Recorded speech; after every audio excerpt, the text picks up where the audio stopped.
साल 1658, मई का महीना। जगह आगरा से यही कोई 5 कोस दूर यमुना किनारे सामूगढ़। दो शहजादे आमने सामने। तख्त या ताबूत की इस लड़ाई में बड़ा भाई हार गया। जंग के मैदान से उधर की ओर भागा जहां से उसके पुरखे हिंदुस्तान आए थे, लेकिन एक बलूच सरदार ने धोखा दे दिया। शहजादा कैद कर लिया गया। फिर आया 8 सितंबर 1659 का वह दिन, जब दिल्ली की सड़कों पर एक परेड निकली। मरियल सा एक हाथी और उस पर बैठा एक बदनसीब। लोगों ने आंखें मल मल कर देखा। वे यकीन नहीं कर पा रहे थे कि यह वही शहजादा है जो गरीबों पर असरफियां लुटाता था। अगले कुछ घंटों में लाल किले में एक सर कलम होना था। चंद किलोमीटर दूर हुमायूं के मकबरे में एक कब्र खोदी जानी थी और उसमें दफन हो जाने वाला था दुनिया की सबसे अमीर सल्तनत का शहजादा। सामूगढ़ की उस जंग ने तख्त का मसला तो हल कर दिया, लेकिन कई ऐसे सवाल खड़े कर दिए जो आज भी अनसुलझे हैं। उस जंग में दारा सिकोह न हारा होता तो क्या मुगल खानदान का सितारा और चमकता? दारा जीत जाता तो क्या हिंदुस्तान की गंगा जमुनी रवायत में कई और रंग जुड़ जाते? या 1707 के बजाय 1659 में ही औरंगजेब का चिराग बुझने का मतलब यह होता कि अंग्रेज और पहले भारत पर कब्जा कर लेते? आइए चलते हैं 17वीं सदी के पन्नों की ओर, जहां एक बाप अपने बेटे से बेपनाह मोहब्बत कर रहा था, जहां एक बादशाह एक भयानक गलती कर बैठा, जहां एक शहजादे ने अपने भाई की दरियादिली को उसके खिलाफ हथियार बना लिया, जहां एक शहजादा कोहिनूर की तरह चमकने की तैयारी कर रहा था। वह शाहजहां का दौर था। उत्तर भारत में मुगल सल्तनत का हाल पहाड़ों से उतरकर मैदानों में आ चुकी नदी जैसा हो चुका था, मानो हर चीज एक लय में हो। सबको पता था कि शाहजहां के बाद मुगल साम्राज्य की बागडोर बड़े बेटे दारा सिकोह के हाथ में जानी है, लेकिन दारा एक अलग ही अखाड़े में था। धर्म दर्शन की बातों में उसका मन ज्यादा लगता। वह सूफियों, योगियों, फकीरों से घिरा रहता। विद्वानों की मदद से उसने कई धर्मों की प्रमुख किताबों का फारसी में अनुवाद करवाया। यहाँ तक कि उसने संस्कृत ग्रंथों को समझने के लिए बनारस के कविंद्राचार्य सरस्वती को दिल्ली बुलाकर उनसे संस्कृत भी सीखी। 1654 के आसपास उसने एक किताब लिखी, मज्म अल बहरैन, जिसका मतलब होता है दो समुद्रों का संगम। दारा ने यह किताब सूफी पंथ और वेदांत दर्शन की तुलना करते हुए लिखी। उसने यह भी लिखा कि रहस्यवाद के बारे में उसका जो अनुभव था, उसके आधार पर उसने किताब लिखी और इसका किसी भी धर्म के आम लोगों से कोई लेना देना नहीं है। यानी दारा ऐसी रहस्यमय बातों का मतलब समझने में जुटा था जो सबको पता नहीं होती। आमतौर पर यही कहा जाता है कि दारा इस्लाम और हिंदू धर्मों के बीच एक पुल बना रहा था और इसी मकसद से उसने तमाम धर्म ग्रंथों के अनुवाद कराए। लेकिन उसका असल जोर शायद इस पर नहीं था। यह बात मज्म अल बहरैन लिखने के उसके मकसद से साफ होती है। कहा जाता है कि रहस्य और अध्यात्म की दुनिया में टहलते हुए दारा की नज़र कुरान के एक अंश पर पड़ी, जिसमें एक गोपनीय किताब के बारे में कहा गया है। दारा ने इसका मतलब यह निकाला कि हो न हो यह उपनिषदों की ओर इशारा है, जिसकी बातें हिंदू विद्वान मुसलमानों को नहीं समझाते। इसके बाद उसने उपनिषदों को समझने का बीड़ा उठाया। पैसे की कोई तंगी उसे थी नहीं। निजी खर्च के लिए 2 करोड़ रुपए सालाना तो उसे शाहजहां से ही देते थे। दारा ने संस्कृत और फारसी के विद्वानों को जुटाकर करीब 50 उपनिषदों का फारसी में अनुवाद कराया।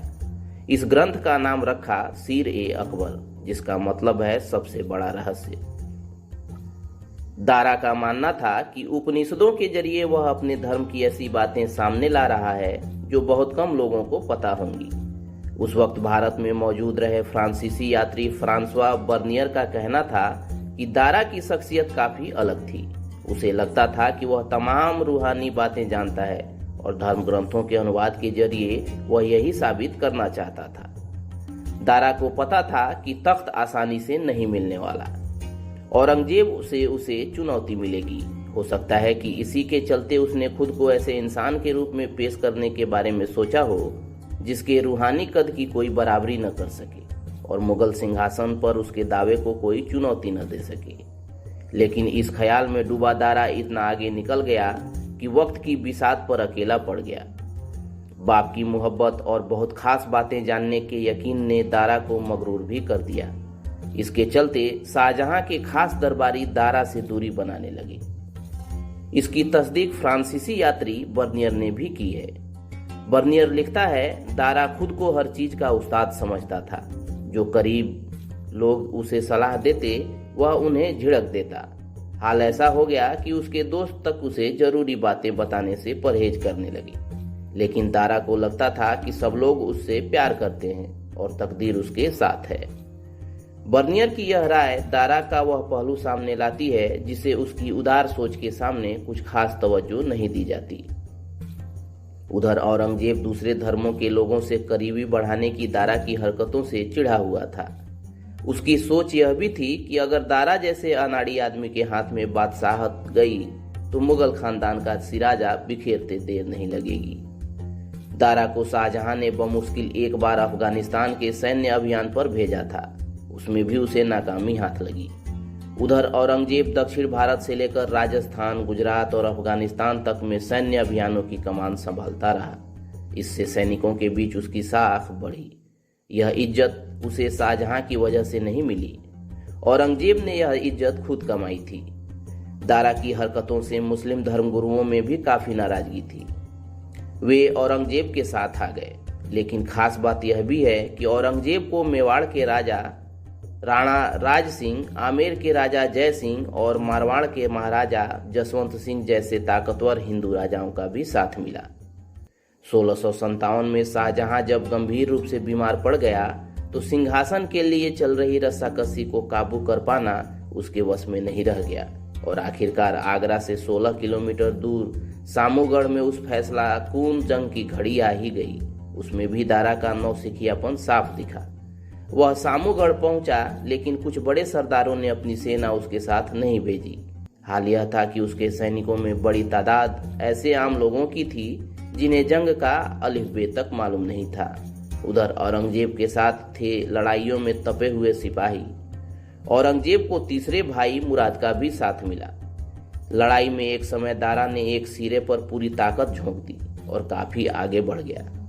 जब उसने तोपखानों से गोलाबारी का हुक्म दिया तो पता चला कि तोपखाने तो पीछे ही रह गए।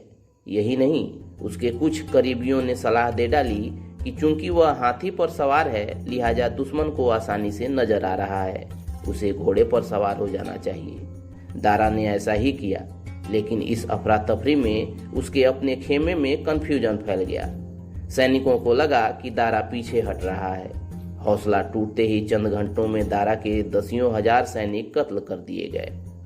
आखिरकार वह शर्मनाक परेड हुई दिल्ली की सड़कों पर। फ्रांसीसी यात्री बर्नियर भी उसका गवाह बना। दारा का सिर काटकर आगरा में कैद शाहजहां के पास भेजा गया। हो सकता है उस लम्हे में शाहजहां को ख्याल आया हो कि दारा को हर वक्त अपनी आंखों के सामने रखने की चाहत ने उससे कितनी बड़ी गलती करा दी। उसने अपने अजीज बेटे के लिए कश्मीरी गेट के पास एक लाइब्रेरी तो बनवाई, लेकिन उसकी मोहब्बत के घेरे में दारा वह सब नहीं सीख सका जो सख्त तख्त संभालने के लिए जरूरी था। वह दौर तो सैकड़ों साल पीछे रह गया, लेकिन कुछ सवाल आज भी उभरते रहते हैं। जैसे दारा बादशाह बनता तो क्या होता? ऐसा लगता है कि उसके उदार रवैये के चलते मेल मिलाप की तहजीब और मजबूत होती। यह सीमेंट शायद मुगल वंश और हिंदुस्तान दोनों को लंबे समय के लिए मजबूत कर देता। लेकिन बर्नियर ने दारा की जिस अकड़ का जिक्र किया है, उससे लगता है कि ज्ञान के अहंकार और सत्ता के मेल से वह निरंकुश भी बन सकता था। ऐसी मनमानी और राजकाज में नादानी के मेल ने हो सकता है कि मुगल वंश की नींव बहुत पहले हिला दी होती। ऐसा होने पर जहांगीर के समय से ही भारत पर निगाह टिकाए अंग्रेजों को प्लासी की जंग के 100 साल पहले ही मौका मिल गया होता, जिन्हें औरंगजेब ने एक वक्त सूरत में जंजीरों में बांध कर घुमाया था। वो कहते हैं ना कि जो भी होता है अच्छे के लिए होता है।